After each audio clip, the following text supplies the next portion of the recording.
Welcome to my YouTube channel part 6 of mafia revenge love. Surya Singh Pratap का नाम सुनकर उन पांचों की आंखें फैल जाती है। उन्हें अब समझ आने लगता है कि उनके साथ जो हो रहा है वे तो शायद कुछ भी नहीं है, क्योंकि सूर्य की क्रूरता से सभी वाकिफ थे। उनमें से एक आदमी हाथ जोड़कर कहता है, सरकार आप गोली मार दो हमें, हम आपसे मौत की भीख मांगते हैं। हमें नहीं पता था कि वे लड़की आपकी पत्नी है, नहीं तो उन पर नजर भी नहीं उठाता। सूर्य गुस्से से चिल्लाते हुए कहता है, पत्नी चाहे राजा की हो या रंग की, इज्जत सभी की होती है। तुम जैसों के कारण घर की बेटियां सेफ नहीं रहती। फिर वे रोनित को देखकर कहता है, ड्रग का डोज बढ़ाओ ताकि गर्मी निकले इनके अंदर से, और टाइम टू टाइम गर्म पानी में नमक मिलाकर इनका अभिषेक भी होना चाहिए।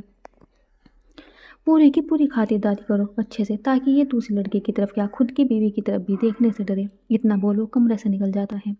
वो रोनित उसका ऑर्डर फॉलो करने में लग जाता है। शौर्य और जतिन विला में आते हैं। तब तक कृतिका भी फ्रेश होकर नीचे की तरफ आ रही थी। तभी उसकी नज़र शौर्य उसके साथ आ रहे जतिन पर जाती है। जतिन वहाँ से ही अपने कमरे की तरफ चला जाता है और शौर्य कृतिका के पास आकर कहता है, तुम डिनर शुरू करो, तब तक मैं आता हूँ। तब वे थोड़ा आगे बढ़ता है कि उसकी नज़र कृतिका के कपड़ों पर जाती है। कंधे की एक साइड से कपड़ा थोड़ा हटा होने के कारण उसके इनरवियर की स्टेप दिख रही थी। सूर्य एक नज़र हॉल के सभी सर्वेंट पर डालता है तो देखता है कि सभी अपने अपने काम में लगे हुए थे और ज़्यादातर मेल स्टाफ ही थे। सूर्य फिर अपनी नज़र कृतिका पर डालता है और उसका हाथ पकड़कर अपने साथ रूम में ले जाता है। तुरंत उसे गले लगाकर उसके सूट की डोरी को खोलकर टाइट बांधता है, अपने हाथों से उसके कपड़े ठीक करते हुए थोड़ा सख्त आवाज़ में कहता है, बाहर जब भी निकलो एक बार खुद को अच्छे से देख के निकला करो। मुझे बिल्कुल बर्दाश्त नहीं कि कोई भी तुम्हें गलत तरीके से देखे। कृतिका को समझते देर नहीं लगी कि हुआ क्या है। वो बस अपना सर हाँ में हिला देती है। तभी शौर्य उसके माथे को चूमकर उसके गालों को थपथपाकर कहता है, अब जाओ और आगे से ध्यान रखना। कृतिका तुरंत कमरे से निकलकर बाहर आती है और अपना हाथ सीने पर रखकर कहती है, बाप रे मेरी तो जान ही निकल गई थी। थोड़ी देर में ही सभी डाइनिंग टेबल पर बैठे खाना खा रहे थे। हमेशा की तरह शौर्य हेड चेयर पर बैठा था और उसके पास कृतिका बैठी थी, जो खा कम रही थी और अपने सामने बैठी नूर से बातें ज़्यादा कर रही थी। नूर बस अपना सर हाँ और ना में मिलाकर जवाब दे रही थी, क्योंकि उसे पता था कि शौर्य को बिल्कुल पसंद नहीं कि कोई खाते समय बातें करे। लेकिन ये बात उसकी छोटी सी बीवी को कौन समझाए, जो कंटिन्यूसली बोले जा रही थी। तभी सूर्य उसके मुंह में जबरदस्ती पराठे का एक निवाला भरकर कहता है, अभी फिलहाल मुंह को खाने में चलाओ और कॉलेज से रिलेटेड डिटेल्स तुम्हें नूर बाद में दे देगी। तब कृतिका अपना मुंह बनाकर कहती है, मुझे आदत है खाने के टाइम सिंचैन देखने की, तभी मेरा मुंह बस खाने के लिए चलता है। कृतिका बोल ही रही थी, किसी बीच सूर्य अपना फ़ोन उसके आगे कर देता है जिसमें सिंचैन चल रहा था। कृतिका मुस्कुराते हुए फ़ोन अपने हाथों में लेकर अपना फेवरेट कार्टून देखने लगती है और सूर्य उसे बीच बीच में खिला भी रहा था। जतिन एक नज़र उन दोनों को देखकर मन ही मन बोलता है, अगर माफिया वर्ल्ड के किसी मेंबर ने इन्हें ऐसे देख लिया तो पक्का उन्हें बेहोश ही हो जाना है। फिर वो अपनी नज़रें जैसे ही उन दोनों से हटाता है, उसकी नज़रें नूर से जा मिलती है। थोड़ी ही देर दोनों ही एक दूसरे को देखते हैं, फिर तुरंत जतिन अपनी नज़रें फेर लेता है और नूर की आंखों में थोड़ी नमी छा जाती है। सभी अपना डिनर पूरा करके डाइनिंग एरिया से जा चुके थे। बस नूर और कृतिका ही बैठे बातें कर रहे थे, क्योंकि कृतिका को अपने कॉलेज के बारे में सब डिटेल चाहिए थी। नूर से बातें करके उसे इतना तो पता चल गया था कि उसका एडमिशन बेंगलुरु के सबसे बड़े मेडिकल कॉलेज में हुआ है। तब वे पूछती है, वैसे दी आपको कैसे पता कि मुझे डॉक्टर बनना है और मुझे गायनोकोलॉजिस्ट ही बनना है। तब नूर हंसते हुए कहती है, यह तो तुम सर से पूछना, क्योंकि उन्होंने जैसा कहा मैंने वैसा ही किया। अब जाओ तुम सोने बहुत रात हो गई है। कृतिका के दिमाग में बस नूर की ही बातें गूंज रही थी। वे ये जानना चाहती थी कि शौर्य को आखिर कैसे पता कि उसे डॉक्टर ही बनना है। कृतिका शौर्य को कमरे के सामने आकर रुक जाती है। उसे याद आता है कि यह कमरा कभी उसका हुआ करता था। फिर वे खुद से कहती है, मुझे बुरा क्यों लग रहा है, अलग कमरे में रहने का फैसला तो मेरा ही था ना। फिर वे अपना सर झटक कर अपने कमरे के पास आती है, जो सूर्य के कमरे के बिल्कुल बाजू में ही था। वो जैसे ही डोर खोलकर अंदर आती है, उसकी आंखें बड़ी बड़ी हो जाती है। अंदर सूर्य बेड पे पैर पसारे बैठा हुआ था और पैरों पर लैपटॉप लेकर अपना काम कर रहा था। उसने अपने ऊपर कुछ नहीं पहना था, सिर्फ नीचे ट्रैक पैंट पहना था। कृतिका अपने रूम में सूर्य को इस तरह देख गुस्से से दनदनाते हुए अंदर आती है और अपने कमर पर दोनों हाथ रख सूर्य को घूरते हुए कहती है, आप यहाँ क्या कर रहे हैं? बात हुई थी ना हमारी कि हम अलग अलग रूम में रहेंगे, फिर आप कैसे अपना वादा तोड़ सकते हैं? कृतिका भी ऐसे बोलते हुए काफ़ी क्यूट लग रही थी, जिस कारण सूर्य रह नहीं पाता है और वह तुरंत अपना लैपटॉप साइड टेबल पर रख कृतिका की बाह पकड़ उसे अपनी तरफ खींच लेता है। कृतिका खुद को संभाल नहीं पाती है और सीधे सूर्य के ऊपर जा गिरती है। कृतिका जैसे ही सूर्य के ऊपर गिरती है, सूर्य उसे कमर से पकड़ते हुए बेड पर लेटा अपने नीचे कर लेता है और उसके चेहरे पर झुकते हुए कहता है, गुस्सा क्यों हो रही हो मेरी पेस्ट्री?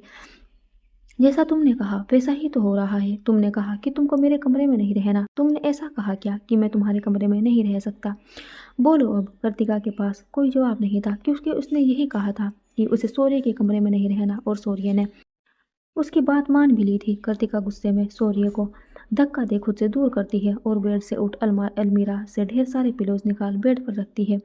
उसे बेड के बीचों बीच लगाते हुए कहती है, बहुत चालाक है आप, लेकिन मेरे सामने ये चालाकी ज़्यादा नहीं चलेगी। सूर्य अपने एक हाथ के तकिए के बेड पर आधा लेटा था और कृतिका जो कर रही थी गौर से देख रहा था। जब कृतिका पीलों से बेड के बीच दीवार बना देती है तब सूर्य अपने हाथ से उस दीवार को दिखाते हुए पूछता है, ये क्या है? पूछ सकता हूँ मैं? कृतिका दूसरी साइड लेटते हुए बोलती है, हमारे बीच का बॉर्डर है ये, और खबरदार जो इसे पार भी किया तो अब सो जाइए। फिर वो खुद को ऊपर से लेकर नीचे तक चादर से कवर करती है और गुस्से से गुड नाइट बोल सो जाती है। कृतिका की सारी हरकतों को देखते हुए सूर्य अपना सर में हिलाता है।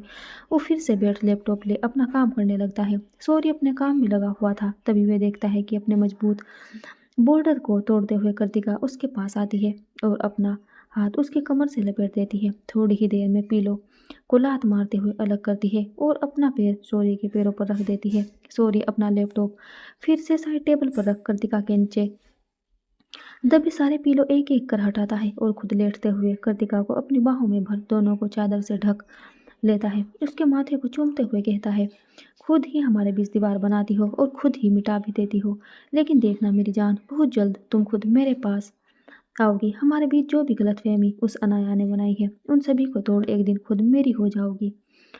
तुम फिर फिर तुम्हें कभी मैं खुद से अलग नहीं होने दूंगा, कभी नहीं। फिर एक बार कृतिका के माथे को चूम उसे अपने सीने से लगाए लाइट ऑफ कर सो जाता है और कृतिका भी नींद में उसकी कमर पकड़ उससे चिपकते हुए सो रही थी। दूसरी तरफ युवान अपने रूम में बेड पर लेटा था, लेकिन उसकी आंखों में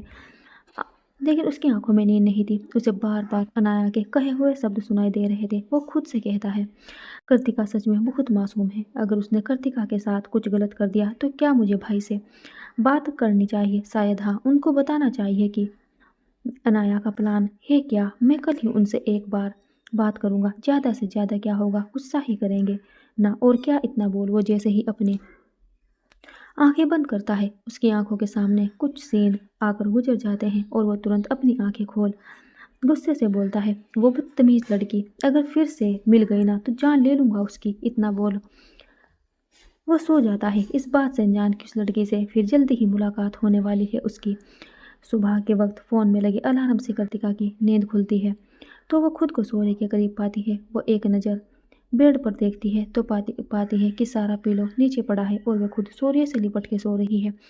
उसे खुद पे काफ़ी गुस्सा आता है और वह खुद में ही बड़बड़ाती है, पागल लड़की, खुद ही बॉर्डर बनाया और खुद ही तोड़ते हुए उनके पास चली गई।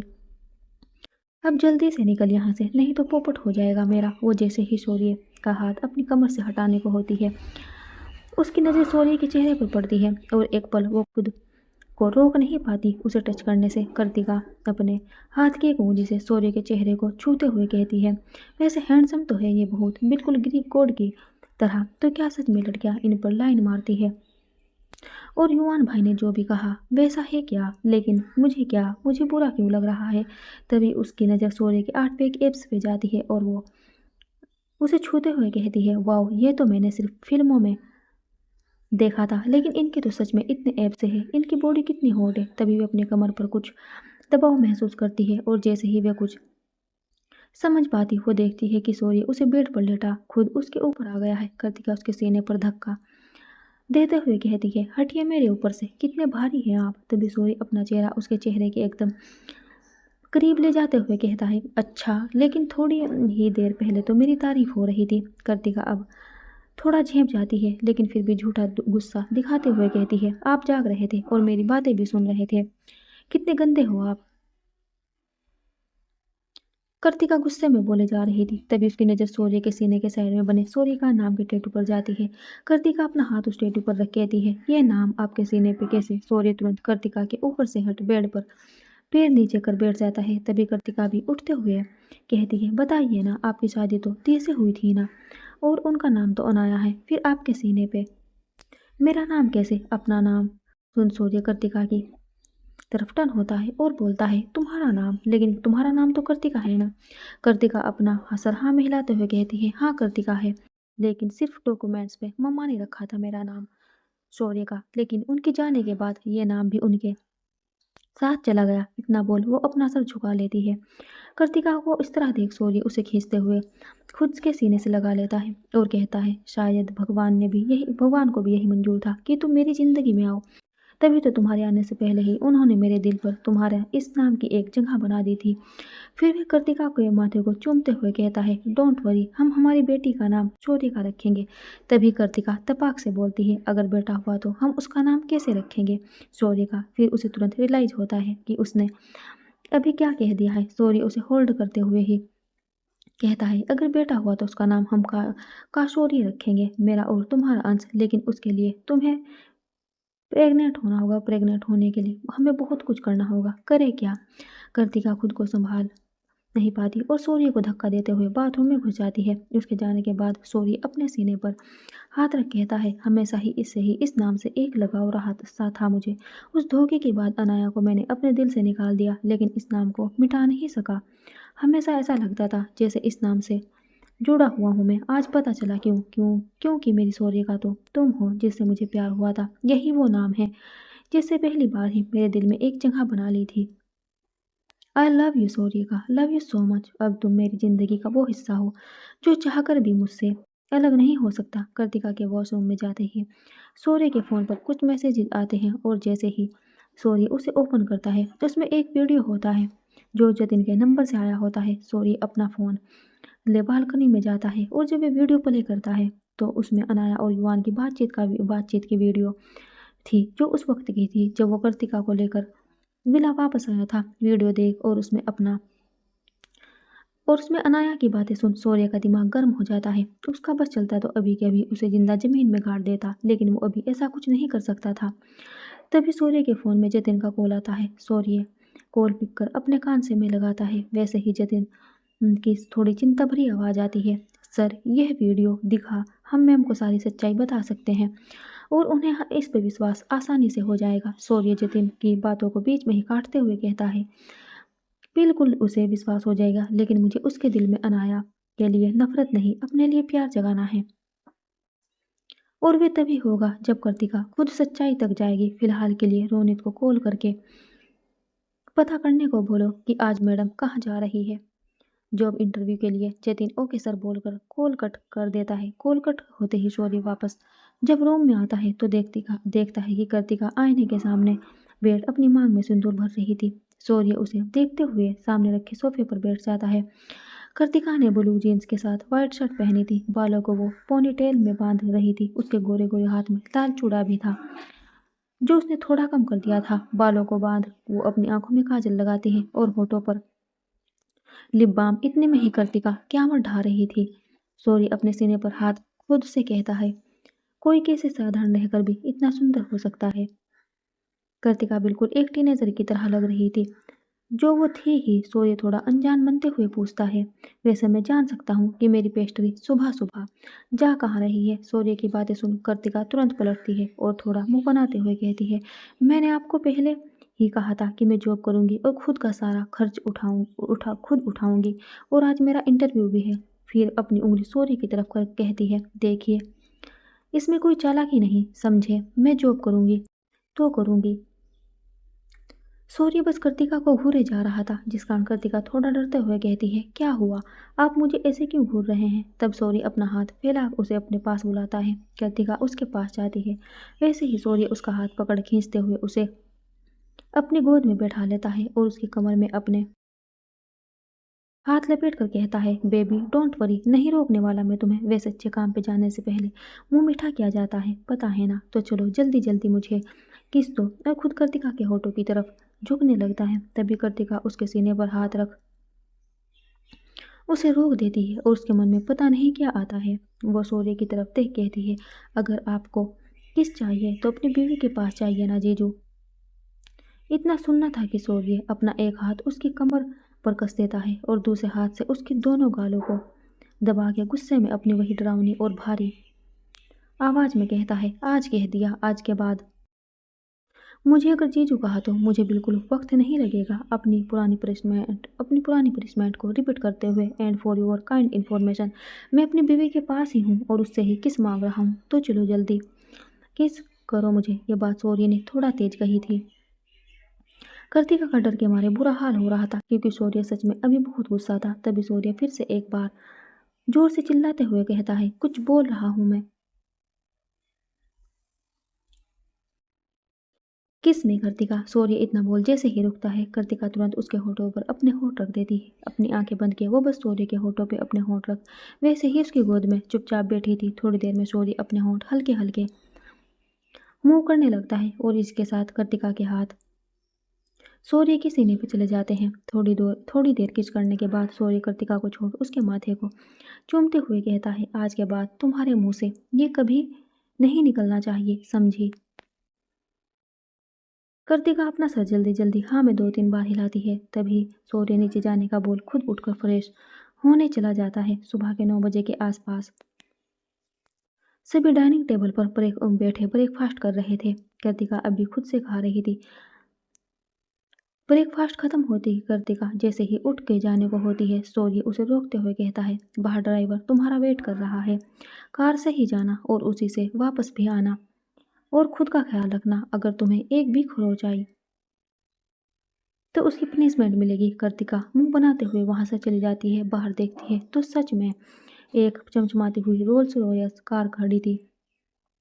कृतिका आसमान को देखते हुए कहती है, हे भगवान, क्या करूं मैं अपने पति का? मतलब मैं 10 से 12 हजार की जॉब के लिए 12 करोड़ की गाड़ी में जाऊंगी ऑफिस। फिर अपना सर पीटते हुए वे कार में बैठ वहां से इंटरव्यू के लिए निकल जाती है।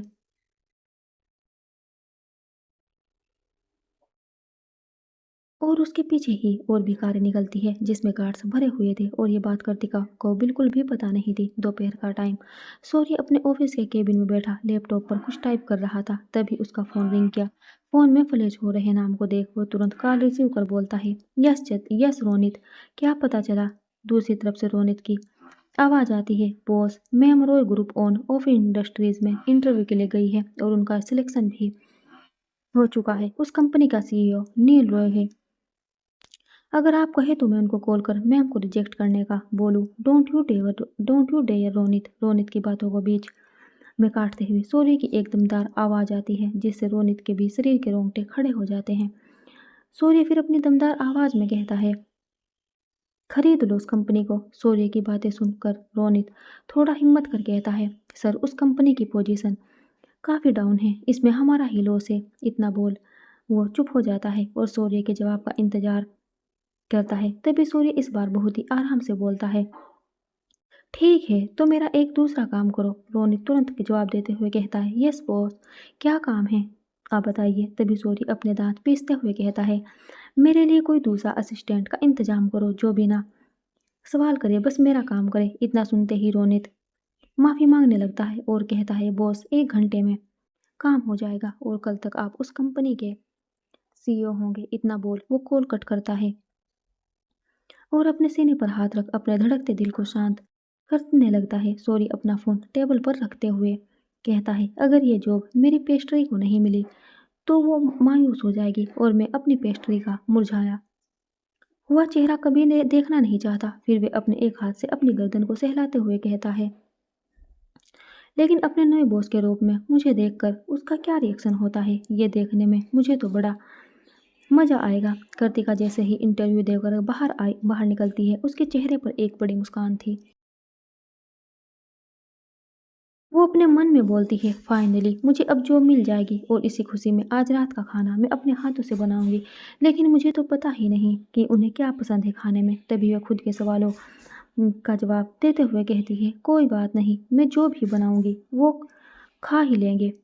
खुद से बातें करते करते वे बाहर तक आती है और जैसे ही वे बाहर आती है उसके सामने उसकी कार आकर खड़ी हो जाती है।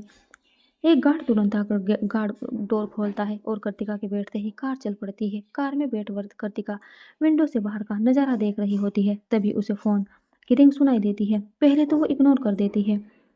उसे लगता है कि शायद ड्राइवर या गार्ड का फोन रिंग कर रहा होगा। फिर उसे एहसास होता है कि रिंग की आवाज़ उसके बैग से ही आ रही है। वो तुरंत अपना बैग ले उसे चेक करने लगती है। तभी उसे अपने बैग में एक फ़ोन मिलता है।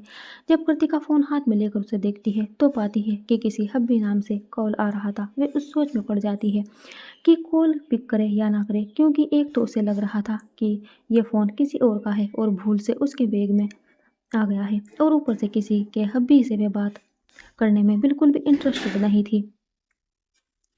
वो जैसे ही फ़ोन वापस रखने जाती है, फ़ोन फिर से रिंग करने लगता है। इस बार वे नज़रअंदाज नहीं कर पाती और कॉल पिक कर जैसे ही अपने कान पर लगाती है, दूसरी साइड से एक भारी और जानी पहचानी आवाज़ आती है। कृतिका तुरंत फ़ोन को अपने कान से हटा उसकी स्क्रीन देखती है और फिर अपने कान पर लगाते हुए थोड़े धीमे आवाज़ में कहती है, सर आप। तब फ़ोन के दूसरी साइड से सोने की आवाज़ आती है, मेरी पेस्ट्री क्या किसी और को एक्सेप्ट कर रही थी? कृतिका तुरंत अपनी सफाई देते हुए कहती है, नहीं नहीं, मुझे तो पता भी नहीं था कि मेरे बैग में फ़ोन भी है। वैसे आपने फ़ोन कब रखा मेरे बैग में, और ये किसका फ़ोन है? सूर्य अपने केबिन में बैठे अपनी चेयर पर घूमते हुए कहता है, अगर अब मैं कहूँगा कि तुम्हारा दिमाग तुम्हारा घुटनों में है तो मेरी बीवी को बुरा लग जाएगा। फ़ोन तुम्हारे बैग में है तो तुम्हारा ही होगा ना पागल। और सुबह जब तुम ब्रेकफास्ट करने गई थी तभी रखा तुम्हारे बैग में। कृतिका फ़ोन को देख कहती है, लेकिन इतने महंगे फ़ोन की क्या ज़रूरत थी, कोई सस्ता भी फ़ोन चलता मेरे लिए।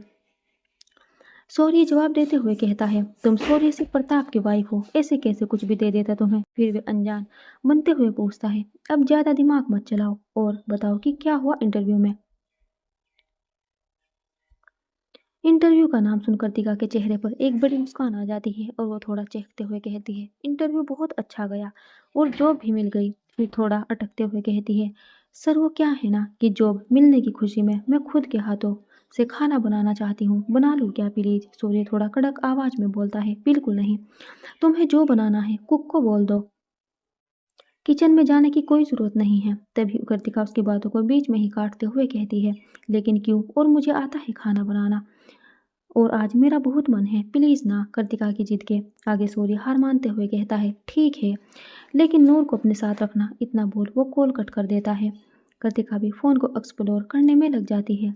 तभी उसके मन में कुछ आता है और वो कॉन्टैक्ट में जाकर सूर्य के नंबर को, जो हब्बी के नाम से सेव था, उसे डिलीट कर कोई दूसरा नाम सेव करती है और खुद से कहती है, वैसे ये गब्बर है तो बहुत अच्छे। दूसरी तरफ युवान अपने केबिन में बैठे कुछ फाइल्स रीड कर रहा था। तभी उसका असिस्टेंट आकर उसके सामने कुछ और फाइल्स रखते हुए कहता है, सर आपके सेक्रेटरी के पोस्ट के लिए कुछ सिलेक्टेड कैंडिडेट्स की डिटेल्स इस फाइल में है, आप जब कहें उन्हें इंटरव्यू के लिए भेज दूंगा। युवान सारी फाइल्स को अपने सामने रख सलोक, जो युवान का असिस्टेंट है, युवान उससे कहता है, अभी कोई मीटिंग है, अगर नहीं तो एक एक करके भेजो केबिन में। सलोक अपना सर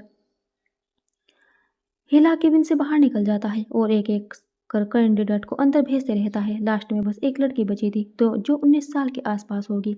उसके कंधे तक के कर्ली बाल उसको काफ़ी क्यूट लुक दे रहे थे। उसने भी जीन्स के ऊपर लॉन्ग कुर्ती पहनी हुई थी। तब उसका भी नंबर आता है और सलोक के कहने पर वो केबिन के डोर के पास जहाँ पहले नॉक करती है, अंदर से कमिंग कहते हुए एक भारी आवाज़ आती है।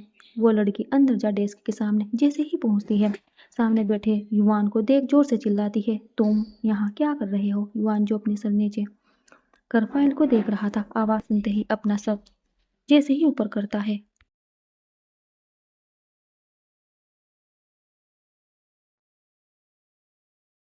सामने खड़ी लड़की को देख गुस्से में कहता है, तुम्हारी हिम्मत कैसे हुई यहाँ आने की? वो लड़की डेस्क पर रखे सीईओ का नाम प्लेट जब देखती है तो उसे समझते देर नहीं लगती कि उसके सामने बैठा इंसान इस कंपनी का मालिक है, जिससे उसने कुछ दिन पहले शिमला में खुल के झगड़ा किया था और उसकी कार का शीशा तक तोड़ दिया था।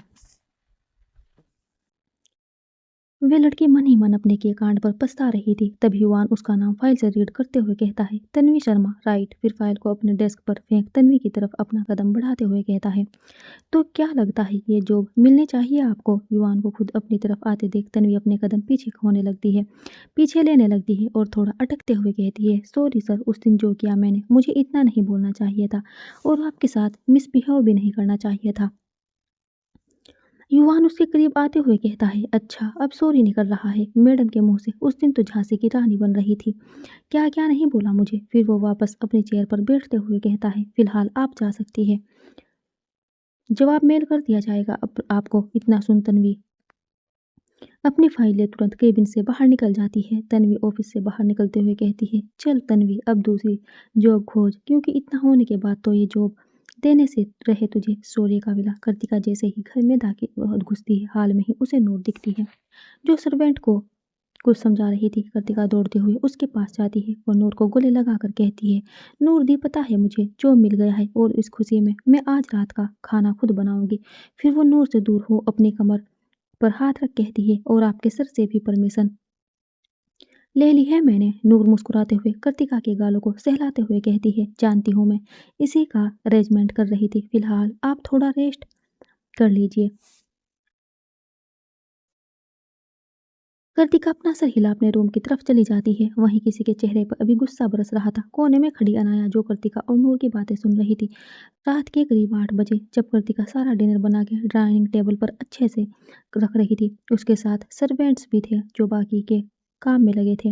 वैसे तो सूर्य का ऑर्डर था कि कृतिका को ज़्यादा से ज़्यादा काम करने ना दिया जाए, लेकिन उसकी छोटी सी बीवी के आगे कहाँ किसी की चलती है। कृतिका जैसे ही सारा काम कर अपने रूम की तरफ जाने का सोचती है, तभी वहाँ पे अनाया आ जाती है और खाने को देख कहती है, अरे वाह, खाने से तो आज बहुत अच्छी खुशबू आ रही है।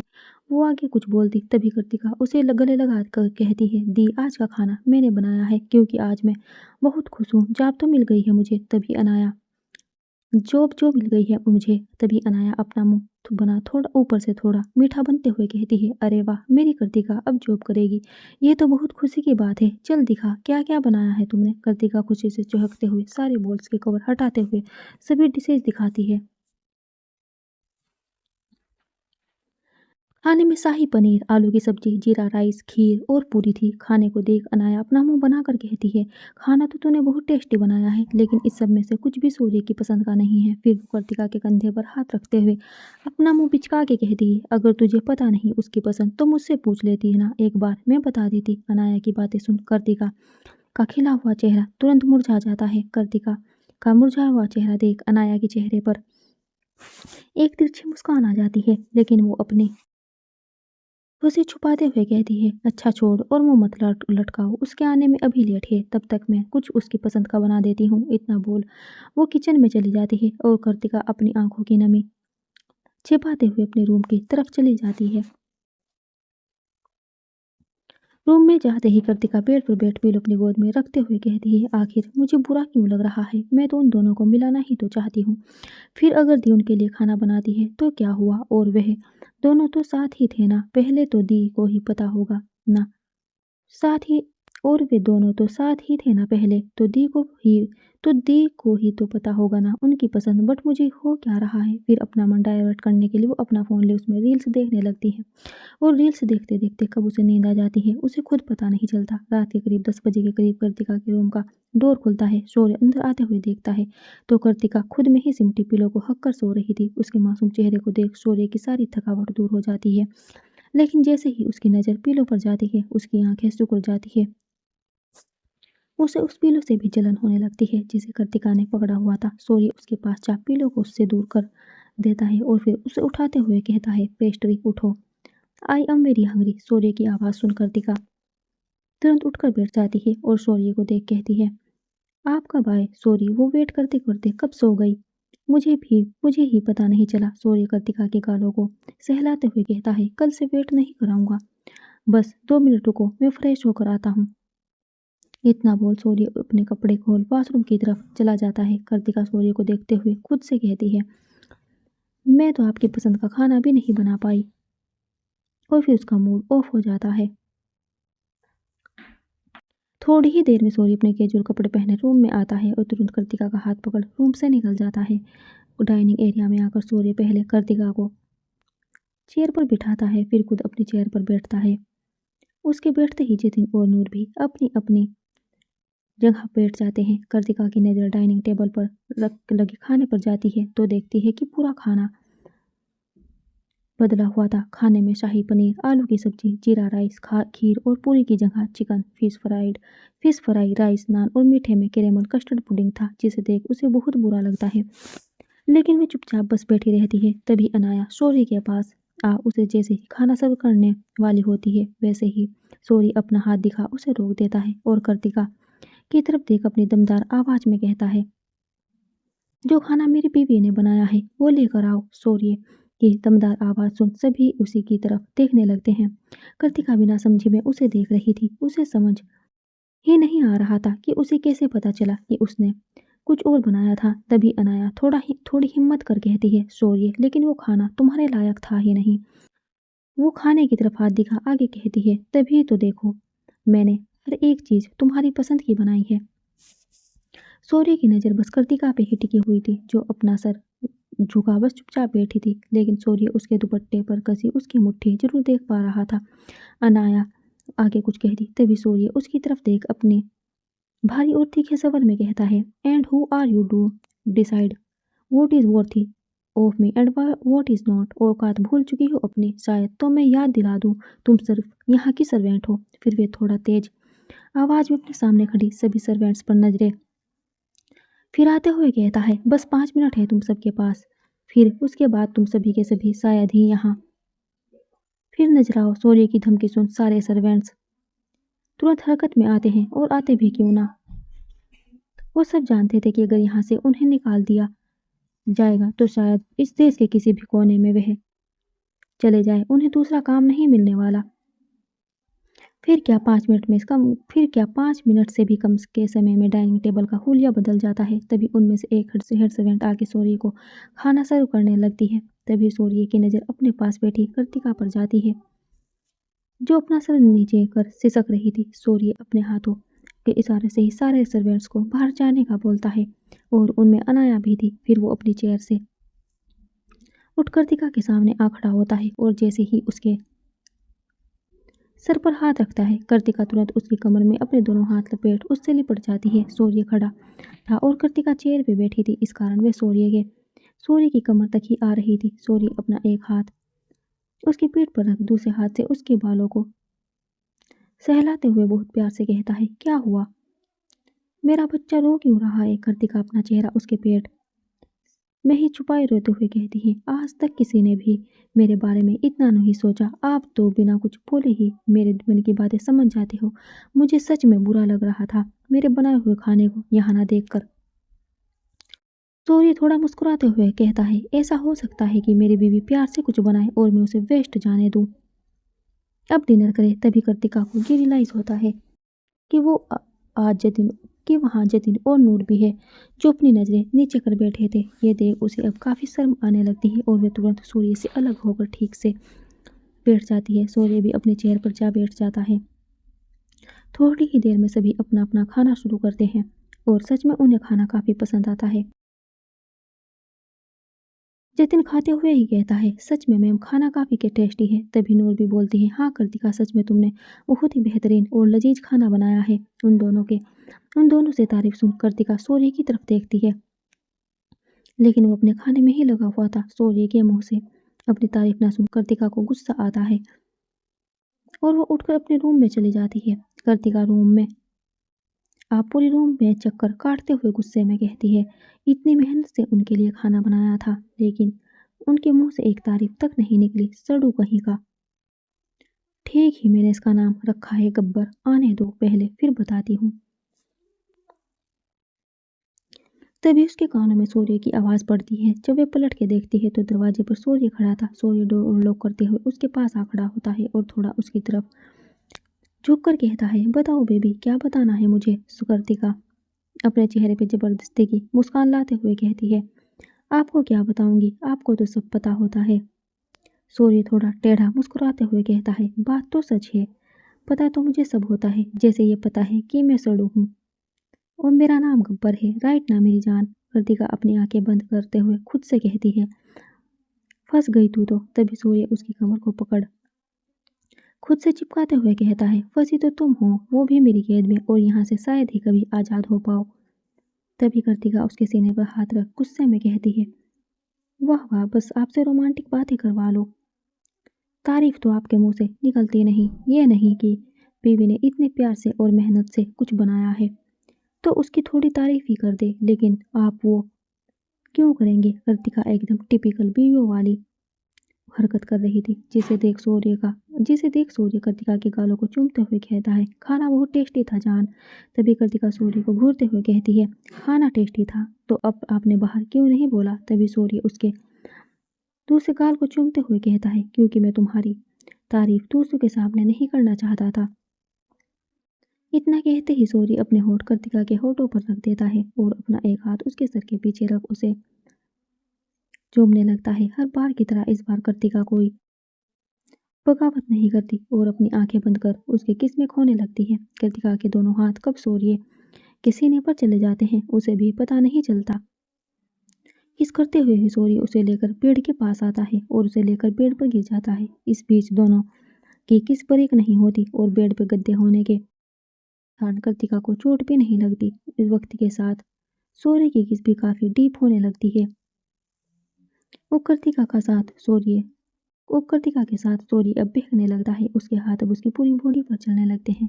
सूर्य अपने एक हाथ से कृतिका की कुर्ती हटा उसके पेट को सहलाने लगता है और धीरे धीरे उसका हाथ ऊपर की तरफ बढ़ने लगता है। जैसे ही सूर्य का हाथ कृतिका के सीने को टच करने वाला होता है, कृतिका अपने होश में आती है और तुरंत अपने हाथ सूर्य के हाथों पर रख देती है जो उसकी कुर्ती के अंदर थे। तब सूर्य भी अपने सेंस में आता है और वह कृतिका के होठों को छोड़ उसे कस के अपने सीने से लगा देता है। दोनों ही अपनी सांसें कंट्रोल करने में लगे हुए थे। थोड़ी ही देर में सूर्य अपने सीने पे कृतिका की धीमी सांसें फील करता है और वह समझ जाता है कि कृतिका सो चुकी है। वो उसके माथे को चूमते हुए कहता है, चाहकर भी तुमसे दूर नहीं रह पा रहा हूँ मेरी जान। वो कृतिका को फिर से अपने सीने से लगा सो जाता है। सुबह के करीब 5 बजे के आसपास कृतिका कुछ अजीब सा फील होता है जिस कारण उसकी आंखें खुल जाती है। आंखें खुलते ही वो खुद को सूर्य के ऊपर सोते हुए पाती है। ये देखो खुद को ही डांटते हुए कहती है, पागल लड़की, ये क्या सोने का तरीका है, पूरी की पूरी उनके ऊपर ही सोई हुई है तू। तभी उसे फिर से कुछ फील होता है। फिर वे धीरे से सूर्य का हाथ अपनी कमर से हटाती है जो उसे पकड़े हुए था। फिर वे उसके ऊपर से उठकर जैसे ही बेड के नीचे खड़ी होती है, उसकी नजर सूर्य के ऊपर जाती है जिसे देख कृतिका की आंखें बड़ी बड़ी हो जाती है और वे अपने मुंह पर हाथ रख लेती है। तभी सूर्य जो सोया हुआ था वो हलचल करने लगता है और जैसे ही अपनी आंखें खोलता है, अपने सामने शौक में खड़ी कृतिका को देख वो खुद थोड़ा शौक हो जाता है। वे तुरंत खुद को बेड रेस्ट पर टिकाते हुए बोलता है, सुबह सुबह पीली है क्या जो पागल जैसे मुंह पर हाथ रख कर खड़ी हो।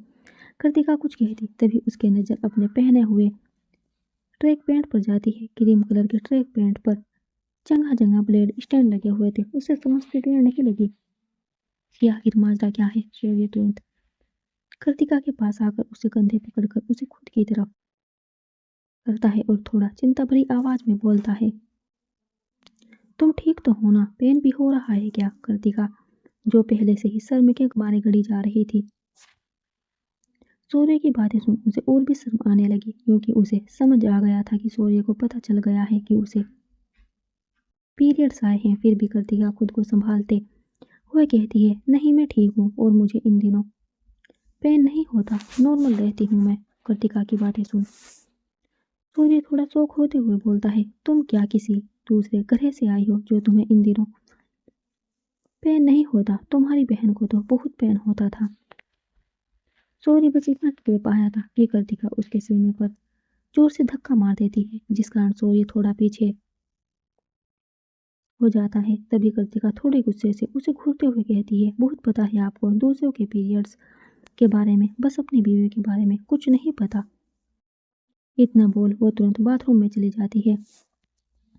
सूर्य बस उसे जाते हुए देखता रह जाता है, लेकिन जब वो समझता है कि अभी अभी हुआ क्या है तो उसके चेहरे पर एक मुस्कान आ जाती है। हॉस्टल एरिया जहाँ के एक रूम में लड़की फोन पे किसी से बातें करते हुए कहती है, माँ आप चिंता ना करो, मुझे जल्दी ही जो मिल जाएगी, फिर हम छोटू का ऑपरेशन जल्द से जल्द करवा सकेंगे। कॉल के दूसरी साइड से एक 55 साल के करीब की औरत की आवाज आती है, तन्वी बेटा, क्या एक बार मैं तेरे पिता से बात करके देखूं, क्या पता वो आगे कुछ बोलते। तभी तन्वी की आवाज आती है, बस माँ आप ये सोच भी कैसे सकती हैं कि हम उनसे मदद मांगेंगे। आप विश्वास करो मुझ पे कुछ नहीं होने दूंगी मैं छोटू को। और प्लीज आज के बाद उन्हें मेरे पिता कहने की सोचना भी मत। इतना बोल वो कॉल कट कर देती है। कॉल काटते ही वे लड़की जो तन्वी थी पेट पर पेट के बल लेट जाती है और तकिए में अपना मुंह छिपाकर रोने लगती है। तभी उसका फोन रिंग करने लगता है। वो फोन में फ्लैश हो रहे नाम को देख खुद से कहती है, ये तो उसी कंपनी के मैनेजर का नंबर है, लेकिन यह मुझे कॉल क्यों करेंगे? जॉब मिलने का तो कोई चांस है ही नहीं। फिर वे अपने आंसू पोंछ कॉल रिसीव करती है और जैसे ही हेलो बोलती है दूसरी साइड से बहुत ही रेस्पेक्टफुली कहा जाता है, मिस तन्वी शर्मा। तन्वी हाँ में जवाब देती है। तभी दूसरी साइड की बातें सुन वो बिल्कुल शॉक हो जाती है और कॉल करते वे खुशी के हमारे बेड पे चढ़ के उछलने लगती है। तभी वह शांत होकर खुद से कहती है, वैसे इतना कुछ होने के बाद भी उसने मुझे जॉब पर रखा, आखिर क्यों? फिर तुरंत वह अपना कंधा उचकाते हुए कहती है, उससे मुझे क्या, मुझे तो बस अपने काम से मतलब होगा।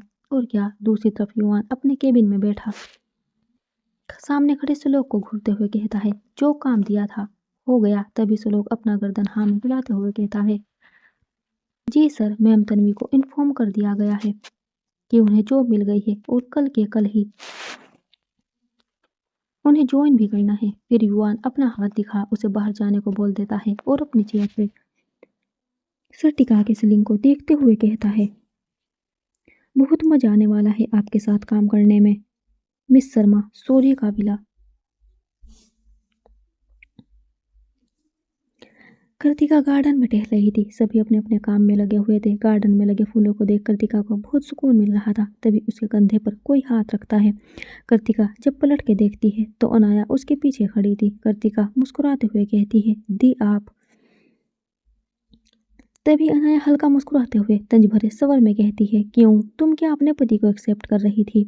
तभी वे कृतिका की दोनों बाहें पकड़कर थोड़े तेज आवाज में कहती है, क्यों कर रही है तू ऐसा? क्यों मेरे और उन उसके बीच आ रही है? क्या तुझसे मेरी खुशी देखी नहीं जाती? तब कृतिका अपनी बाहें छुड़ाते हुए थोड़ा गुस्से में कहती है, बस दी, बहुत हो गया। और मैं कभी नहीं आई आप दोनों के बीच, क्योंकि आप उनकी लाइफ में कहीं हो ही नहीं और उन्होंने खुद मुझे लाया है अपनी जिंदगी में। फिर वह थोड़ा रुककर हिम्मत जुटाते हुए कहती है, वैसे मुझे लगता भी नहीं कि वे कभी आपको अपनी जिंदगी में लाना भी चाहते हैं। इतना बोल वो तुरंत घर के अंदर चली जाती है। कृतिका अपने रूम में आकर तुरंत डोर को लॉक करती है। अभी उसकी सांसें थोड़ी बढ़ी हुई थी। वो तुरंत टेबल पर रखा गिलास उठाकर एक सांस में ही पूरा पानी पी जाती है और खुद को थोड़ा शांत कर कहती है, क्यों दी, क्यों कर रही हो आप ऐसा? वो सच बोलते हैं कि मेरा दिमाग मेरे घुटनों में है। अगर ऐसा नहीं होता तो मैं आपकी बातों में नहीं आती। अगर कल मैंने वे सब नहीं देखा होता जो शायद अभी भी मैं आपको अपने पति की लाइफ में लाने का सोच रही होती। फ्लैशबैक रात के 3 बजे करीब कृतिका की नींद टूट जाती है तो वे खुद को सूर्य की गोद में पाती है, जिस कारण उसके चेहरे पर हल्की मुस्कान खिल जाती है। वे खुद को सूर्य से अलग करती है और वॉशरूम में चली जाती है। वॉशरूम से निकलकर वो जैसे ही बेड पर सोने जाने वाली होती है, उसकी नज़र सूर्य के फ़ोन पर जाती है। उसके मन में पता नहीं क्या आता है। वे सूर्य का फ़ोन ले सोफे पर बैठ जाती है और उसके फ़ोन के लॉक को खोलते हुए कहती है, जरा देखो तो जनाब के फ़ोन में क्या क्या राज छुपा हुआ है। वो फ़ोन को अनलॉक कर उसके पहले कॉलर आईडी चेक करती है, लेकिन उसमें उसे कुछ मिलता ही नहीं। तभी वे सूर्य का व्हाट्सएप ऑन करती है। उसमें भी कहीं भी कोई लड़की का नंबर उसे नहीं देखता है। ये देख वो खुद से कहती है, अरे ये तो सच में साधु निकले। तभी वे गैलरी खोलती है तो देखती है कि उसमें बस उसी के पिक्चर्स भरे हुए हैं। अपने पिक्चर्स को देख वो खुद से कहती है, इनके पास मेरी इतनी सारी पिक्चर्स कहाँ से आई? तभी उसे एक वीडियो दिखता है। जब वे वीडियो प्ले करती है तो उसकी आंखें भर आती है। ये तो वो वीडियो था जो जतिन ने भेजा था, जिसमें युवान और अनाया की बातें थी। कृतिका सूर्य का फोन बंद कर खुद से कहती है, नहीं, ऐसा कैसे हो सकता है? ऐसा कैसे कर सकती है जब उन्हें पता है कि सूर्य के दिल में उनके लिए कुछ है ही नहीं। फिर भी और युवान ने ऐसा क्यों कहा कि उनके पेट में कोई बच्चा नहीं है, जबकि वो तो यहाँ आने से पहले से ही प्रेग्नेंट है। तभी वो सोफे से उठकर तुरंत रूम से निकल जाती है। कृतिका विला के बाहर आते हुए सर्वेंट क्वार्टर की तरफ अपना रुख कर लेती है। उसके चेहरे पर परेशानी साफ देखी जा सकती थी। सारे गार्ड्स जो ड्यूटी पर तैनात थे कृतिका को देख अपना सर झुका लेते हैं। कृतिका उनमें से एक गार्ड के पास आकर कहती है, अनाया का कमरा कौन सा है, लेकर चलो। वो गार्ड अपना सर झुका आगे बढ़ जाता है और एक कमरे के सामने आकर खड़ा हो जाता है। तभी कृतिका उस कमरे के बंद डोर को देखती है और उस गार्ड को वार्निंग देते हुए कहती है, मैं यहाँ आई थी, ये किसी को पता नहीं चलना चाहिए, अब जाओ आप। वो गार्ड अपना सर झुका वहां से निकल जाता है। कृतिका अपने कांपते हाथ से डोर को खोलने की कोशिश करती है, लेकिन डोर अंदर से लॉक था। फिर वह देखती है कि पास में ही एक खिड़की है। वो खिड़की के पास जाकर थोड़ा अंदर झांकती है तो उसकी आंखें जैसे बाहर आने को होती है, क्योंकि अनाया बेड पे आराम से सो रही थी और अभी उसका बेबी बंप था ही नहीं। ये देख कृतिका को समझते देर नहीं लगी कि वीडियो में जो था वो सही था। Flashback and. कृतिका अपनी आंसू पोंछकर खुद से कहती है, आपने हमेशा मुझसे सब छीना है दी, लेकिन अपने पति को कभी छीनने नहीं दूंगी। अगर वे मुझसे प्यार करते हैं तो उन पर सिर्फ और सिर्फ मेरा हक है। गोबर एंटरप्राइज। तन्वी अपने हाथों में एक फाइल लिए उसे गौर से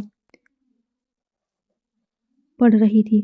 जैसे जैसे वो आगे बढ़ रही थी उसके चेहरे पर चिंता की लकीरें बढ़ती जा रही थी। पूरी फाइल रीड करने के बाद वो फाइल को बंद करते हुए अपने सामने बैठे युवान के असिस्टेंट श्लोक को देख कहती है, सर क्या ये कॉन्ट्रैक्ट साइन करना कंपलसरी है। तब श्लोक जो उसके सामने ही चेयर पर बैठा था अपने दोनों हाथ टेबल पर रखते हुए कहता है, यस मिस शर्मा, हमारी कंपनी की यही पॉलिसी है, आपको पूरे 1 साल का कॉन्ट्रैक्ट साइन करना ही पड़ेगा और अगर आप बीच में जॉब छोड़ती है तो आपको कंपनी को 10 करोड़ एजे पेनल्टी देना पड़ेगा। तो आप सोच समझ कर डिसाइड करें कि आपको आगे क्या करना है। थोड़ी देर की खामोशी के बाद तन्वी थोड़ा अटकते हुए पूछती है, सर क्या मैं एक सवाल पूछ सकती हूँ। श्लोक अपना सर हिलाकर कहता है, यस ऑफ कोर्स, जो भी डाउट है आप क्लियर कर लीजिए। तभी तन्वी थोड़ा हिम्मत कर पूछती है, बुरा ना माने तो मैं सैलरी पूछ सकती हूँ क्या। इतना बोल वो अपनी नजर नीचे कर लेती है। श्लोक प्रोफेशनली ही जवाब देता है, यस मिस शर्मा, आपकी सैलरी अराउंड 70 to 80 हज़ार होगी और आगे आपकी परफॉर्मेंस पर डिपेंड करती है। तभी तन्वी जवाब देते हुए कहती है, मुझे थोड़ा टाइम लगेगा। तन्वी का जवाब सुन श्लोक अपना सर हिला वहां से उठकर चला जाता है। तब तन्वी उन कॉन्ट्रैक्ट पेपर्स को देखते हुए कहती है, क्या करूं भगवान जी, समझ ही नहीं आ रहा है। जॉब तो अच्छी है, लेकिन अगर मुझे बीच में ही जॉब छोड़नी पड़ी तो फिर वो खुद के ही सवालों का जवाब देते हुए कहती है, लेकिन मैं जॉब छोड़ूंगी ही क्यों।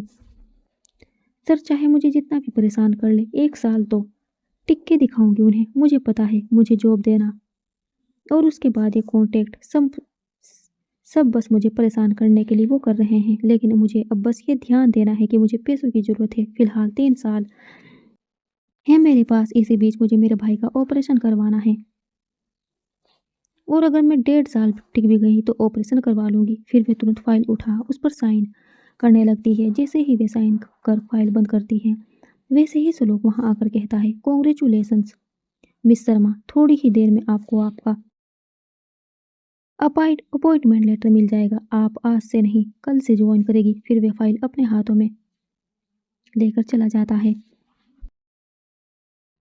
थोड़ी ही देर में तन्वी को उसका अपॉइंटमेंट लेटर मिल जाता है। उसने पहले ही ये क्लियर कर दिया था कि वो कॉलेज गोइंग स्टूडेंट है, इस कारण उसका ऑफिस आवर्स एक से शाम के 6 बजे तक था। तन्वी अपना अपॉइंटमेंट लेकर देखते हुए कहती है, भगवान जी हिम्मत देना ताकि मैं अपने सपनों को पूरा करने के साथ साथ अपनी माँ और भाई का भी ख्याल रख सकूं। फिर वो ऑफिस के बाहर से ऑटो लेकर वहां से निकल जाती है। युवान के केबिन में श्लोक वो कॉन्ट्रैक्ट पेपर डेस्क पर रखते हुए कहता है, सर उन्होंने साइन कर दिया है, कल से ऑफिस ज्वाइन करेगी। युवान फाइल में अपने हाथों से उसे केबिन से बाहर जाने का इशारा करता है और इसी के साथ श्लोक वहां से निकल जाता है। सुलोक के जाते ही युवान वो फाइल अपने हाथों में लेते हुए कहता है, मिस शर्मा, आपको शायद पता नहीं कि आपने क्या साइन किया है। जो अकड़ है ना आपकी, वो एक एक कर तोड़ूंगा मैं अब। तभी उसका फ़ोन रिंग करता है। जब वह देखता है कि किसी अननोन नंबर से कॉल था, फिर तो जब वे देखता है तो किसी अननोन नंबर से कॉल था, फिर वे बिना सोचे कॉल रिसीव करता है और कुछ बोलने को होता है। तभी दूसरी साइड की बातें सुन वो चुप हो जाता है।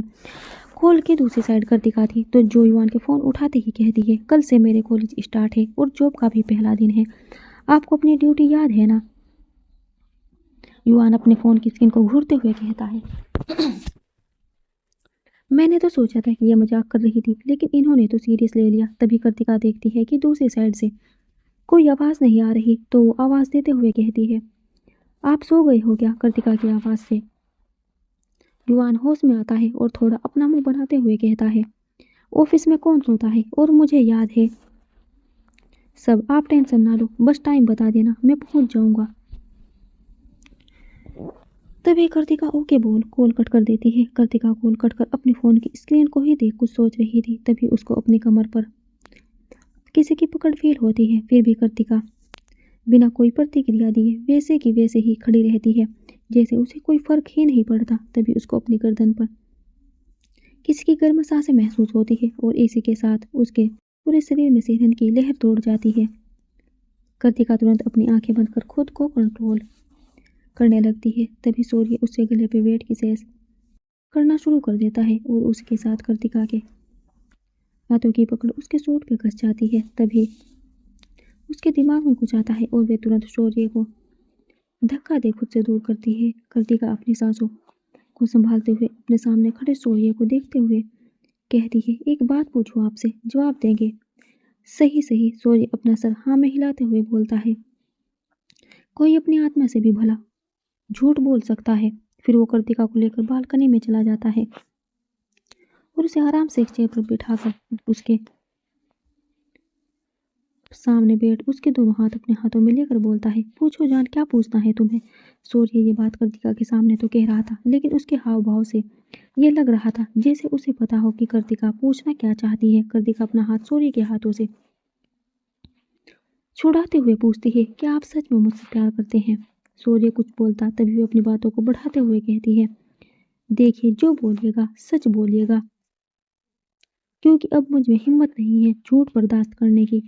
फिर वो अपनी आंखों से बह रहे आंसू को पोंछते हुए कहती है, हमारी शादी को बस 1 महीना ही हुआ है और आपने किस तरह शादी की थी ये भी जानते हैं आप। फिर वो थोड़ा सिसकते हुए कहती है, और डिवोर्स पेपर भी आपने ही दिए थे। पहले तो एक दिन में ही कैसे प्यार हो जाता है किसी से। देखिए, अगर यह कोई चाल है मुझे या दी को हर्ट करने की, तो प्लीज इसे यहीं रोक दीजिए। फिर वो अपनी नजर सूर्य पर टिका कर बोलती है, जवाब दीजिए सूर्य। कृतिका इतना कहे चुप हो जाती है। तभी सूर्य, जो बस कृतिका को ही देखे जा रहा था, उसके चुप होते ही बोलता है, तुम्हें क्या लगता है मैं इतना कायर हूँ जो किसी के पीठ पीछे अपनी चाल चलूंगा? मैं सूर्य सिंह प्रताप हूँ मेरी जान।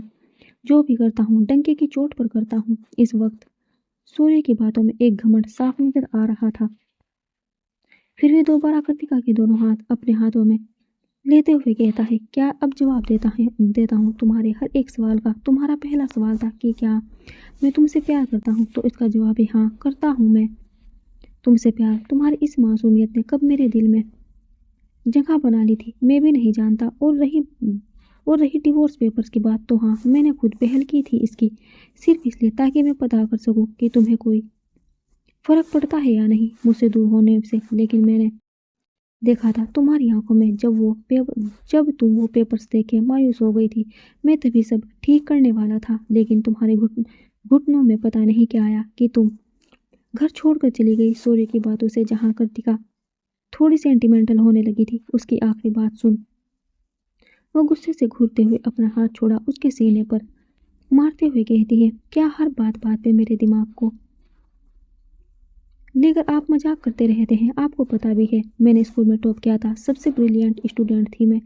तभी सूर्य उसकी चेयर को थोड़ा खींच के अपने करीब करता है, जिस कारण कृतिका उसकी तरफ झुक जाती है। सूर्य अपना एक हाथ उसके दोनों गालों पर रख कृतिका के सर से अपना सर जोड़ते हुए बड़ी ही मैग्नेटिक आवाज में कहता है, अच्छा तो ऐसा है।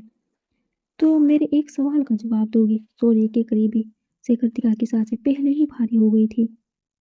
दोनों की नाक आपस में टच हो रही थी और सूर्य जैसे जैसे बोल रहा था उसकी गर्म सांसें कृतिका के होठों पर पड़ रही थी, जिस कारण कृतिका कुछ बोलने की हालत में थी ही नहीं। वो खुद नहीं समझ पा रही थी कि सूर्य के करीब आने से आखिर उसे हो क्या रखा है। तभी फिर से सूर्य की आवाज उसे सुनाई देती है, बोलो ना मेरी जान, दोगी मेरे सवालों का जवाब? तब कृतिका अपने सेंसेस में आती है और खुद को तुरंत सूर्य से दूर कर पहले अपनी धड़कन को संभालते हुए कहती है, हाँ पूछिए, क्या पूछना है आपको? लेकिन कोई भी सवाल आउट ऑफ सिलेबस नहीं होना चाहिए। सूर्य कृतिका की हालत अच्छे से समझ पा रहा था। वह तुरंत कृतिका का हाथ पकड़ उसे उठाता है और अपनी गोद में बैठा लेता है। ये इतनी जल्दी हुआ कि कृतिका को जब समझ आया कि हुआ क्या, तब तक वो सूर्य की गोद में थी। कृतिका अपने दोनों हाथ सूर्य के कंधे पर रख थोड़ा गुस्से से बोलती है, ये क्या है? दूर से भी तो आप सवाल पूछ सकते हैं ना? तभी सूर्य उसके बालों से खेलते हुए कहता है, अब दूरी बर्दाश्त ही नहीं होती मेरी जान, चलो पहले मेरे सवाल का जवाब दो। और ये पूरा अंडर सिलेबस है। फिर वो अपने चेहरे पे तिरछी मुस्कान लिए बोलता है, देख क्या होता है, पता है तुम्हें? कृतिका अपना मुंह पिचकाते हुए बोलती है, ये क्या बच्चों वाला सवाल है? बिल्कुल पता है।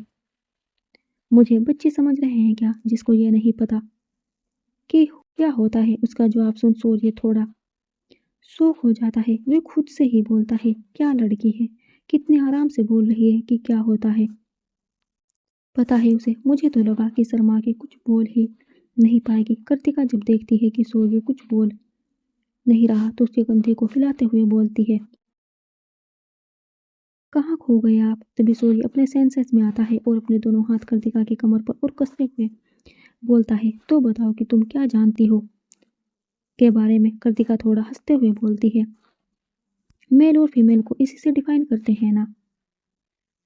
आपने कभी कोई फॉर्म नहीं भरा, उसमें एक कॉलम होता है करके। कृतिका का जवाब सुन सूर्य के होश उड़ जाते हैं। तभी उसे समझ आता है कि इस बारे में यह कैसे आराम से बातें कर रही थी। उसको कृतिका की मासूमियत पर बहुत प्यार आता है और वह तुरंत अपने होंठ उसके माथे पर रख देता है। कृतिका सुकून से अपनी आंखें बंद कर लेती है। थोड़ी देर के बाद सूर्य कृतिका की तरफ देखते हुए बड़े प्यार से कहता है, अब तो तुम्हारे सारे डाउट्स क्लियर हो गए हैं ना?